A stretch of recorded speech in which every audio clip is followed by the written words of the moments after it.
What's up out there? We are back with some more Path of Exile 2 020 Dawn of the Hunt patch, and this is the warrior that I said I was never going to play. So, if you're not familiar with my saga and the launch and release of Path of Exile 2, I tried warrior. It was awful. I did the maces. I played what you're supposed to do, doing the combos and everything or whatever. I don't know. It was a very bad experience because if you did like volcanic fissure, like you're supposed to combo things together, right? So you're supposed to mix like volcanic fissure with sunder or something like that.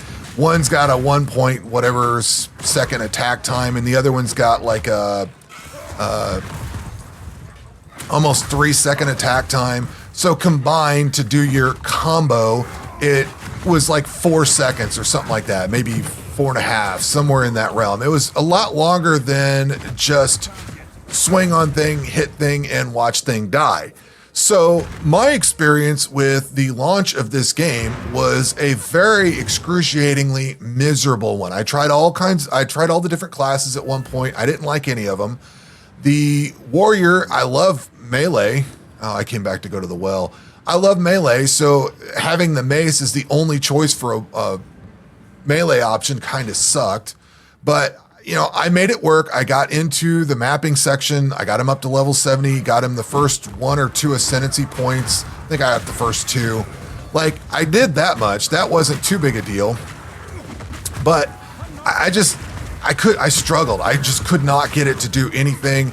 The monsters in the mapping were so fast, and it's not necessarily that they were too fast to handle, but when you have a 4-second attack combo that you're trying to do, your main attack that does the most damage was taking nearly 3 seconds. When you got one of those witches that comes flying across the screen and drops a thing that's going to kill you and pretty much insta-kill you before you can get that swing off, it was just miserable. It was not fun, and I swore off until they added like axes or daggers or something. I was just not going to play maces ever again.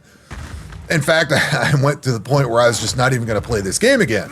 But I decided to play 020, and in my testing during the week before the patch came out, I was testing some various things like crossbows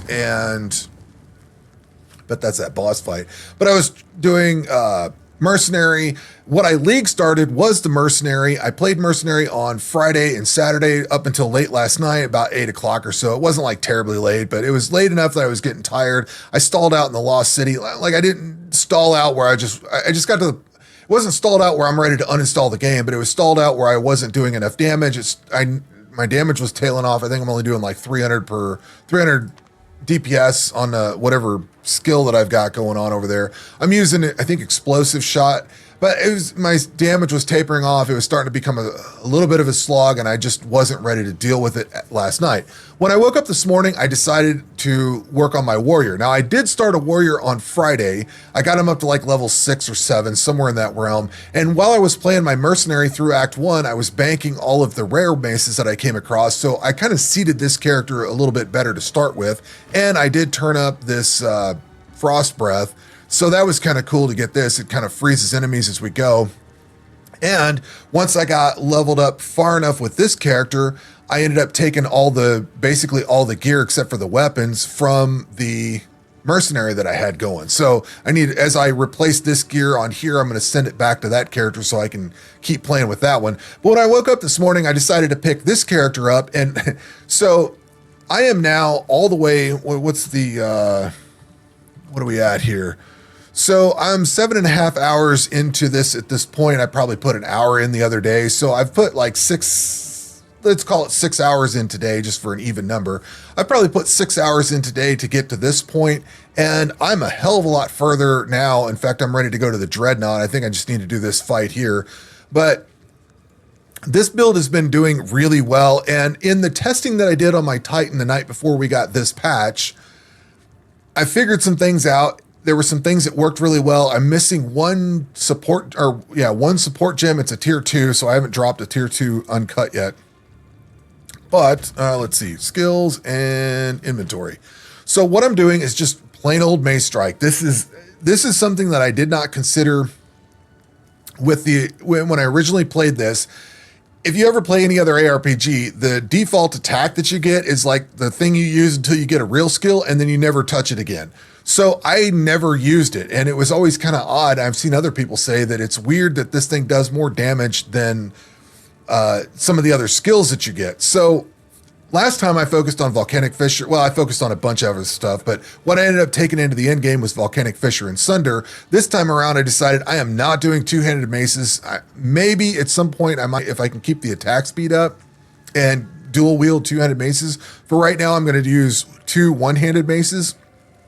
But this time around, I decided to focus on Mace Strike. And like I said, in some testing I did before we got this patch, I was doing, there's something that does like armor break, and when you break armor, the monsters explode or something like that. That was really cool. And as soon as I can get a tier 2 support gem, I'm going to put that on here. But I'm running Martial Tempo for increased attack speed and Overpower for stun buildup, which hopefully works fairly well on this boss up here. And then I've got Shockwave Totems with Jagged Ground and Pin. The Pin is kind of, I like the Pin because it chains monsters down and keeps them from running around. And the Jagged Ground, I'm not sure it does a whole lot, but I don't know. I've got it on there for whatever it's worth. I've got Infernal Cry with Lacerate and Premeditation. I honestly don't know that I've had Lacerate on a few different things. I put it here because it's like the only other support gem I had that fit, but I don't know that it's doing anything. It's just there for what it's worth. And then I've got Herald of Ash with Concentrated Effect and Magnified Effect. Magnified Effect actually kind of offsets some of the Concentrated Effect, less area of effect. So we've got that. And this time I did not focus on all armor. So I'm doing armor evasion, armor evasion, armor evasion. This should be armor evasion, but it's energy shield right now. I pulled these boots over because they had life regen and I wanted to keep my life regen going. And I wanted to get extra life regen. We've also got the 2 one-handed weapons. And this is kind of where I'm at the moment. On the passive tree, I rolled down through to get increased melee damage, stun buildup. I was not going to come over here onto this armor stuff, but I ended up deciding to so I could pick up the life regen, but also went through Smash for increased damage and damage against heavily stunned enemies. Picked up Burning Strikes. There's a Fire Node over here with Burn Away that I'm going to go pick up at some point, I think. Came down over here to get Admonisher and Bolstering Yell, so get increased damage. Empowered attacks deal 30% increased damage. We also get increased area of effect because this Warcry, not only does it empower your attack, what does this thing do here? You get Combust.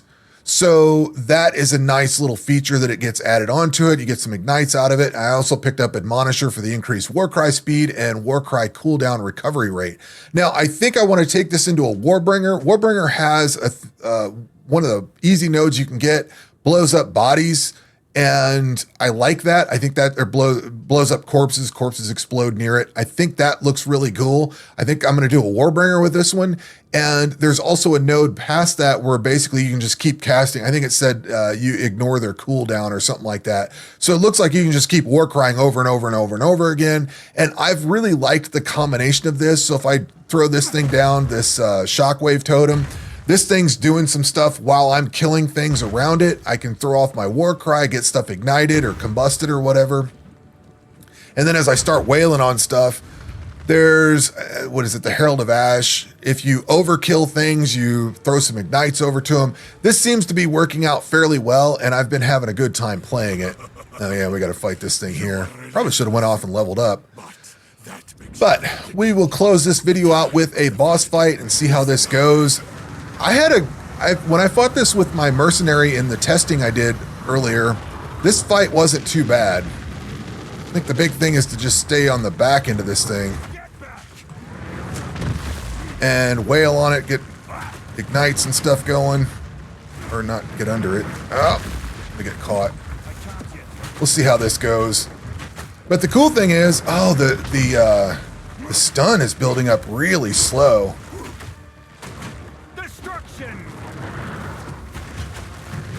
Normally on these bosses, the stun's built up a lot faster, and you get him in that stun mode. But this one's going up fairly slow. He's dying fairly well, though, as long as I don't get killed.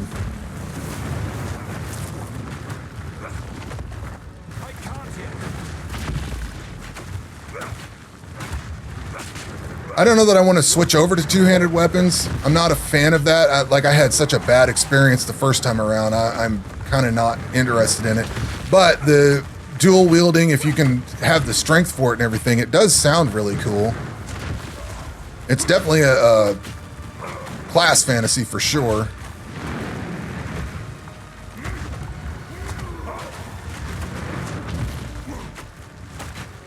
One thing I do think they've done a great job with the warrior as a class fantasy. It just may not play that well. It, like, you take a lot of damage, it's, I don't know. I still haven't figured out all my defensive layers. This level's been brutally hard.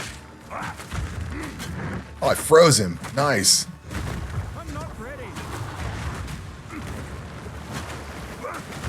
I still haven't even got him into the stun part. All right, he's dead. So that worked out pretty well. Man, it was rough getting here, but he's dead. Takes care of that. So I've basically learned with melee, with maces, you want to stay right up tucked into the boss if possible and avoid whatever AoEs and stuff they get. Otherwise, just stay tucked up under them and wail on them the entire time and everything goes fairly well. But yeah, I love melee and I've actually been enjoying myself. It may sound weird because I was so grumbly about playing this, but I've actually been having a good time playing. And since I've started this mace build, I've really enjoyed it. I did go and try to do my ascension, but man, I got to the end boss. I was had it almost killed. And the thing just wiped me off the floor. I got killed with it. He has nothing but AoEs. I'm a melee guy trying to run around, trying to do the Trial of Sekima or whatever, where you can't take a hit. And I don't remember if I died or I lost my honor. I can't remember which it was, but whatever it was, I think I lost my honor. But at any rate, I will be doing that. I will be taking this into a Warbringer and trying out the Warcry effect of it. This feels really good. As stupid as this sounds, playing with the Mace Strike, like it hits fast with all the ignites and everything else that I can throw up. It seems like a good combination of stuff. I'm dying a little bit here and there because I'm starting to run out of defensive layers. Like I definitely need to build those up. But otherwise, it's playing really well. I'm very surprised at how well this is going. It's gone a lot better than I thought it was going to go, and the quick attack speed feels really good. When you can go clear a whole bunch of stuff out real fast, let's go see this Dreadnought. Let's see if I can start off the Dreadnought real fast here. I don't want to drag this on any further, but I do want to try get my level up here real fast. And I'll show you how this is playing a little bit more. Now I can go into some packs, because that's where this actually shines. I mean, the boss fights aren't too bad, but the pack monsters where you can throw out this, get the combust going and all the ignites and everything. Yeah, we're probably going to die here. There's so much bleed and everything in here. This was always rough. This doesn't seem too bad, though. Just got my level off. It's kind of funny that they throw so much at you right out of the gate. You can't even go backwards. You're basically, trying to kill all this stuff off right in the front door. But, yeah, survived it all. That ain't too bad. So at any rate, that is where we are with this. I'm at the end of Act 2. I'm done for the night. I'm going to get this video uploaded. That's going to be that. So I'll be finishing this off tomorrow. And then it's going to be into Act 3. Once we get into the Cruel Acts, everything should be a lot better because we'll have a lot more power and be able to play a lot further. So hopefully this build continues to play well and it continues to be enjoyable because I'm having fun. I'm enjoying it.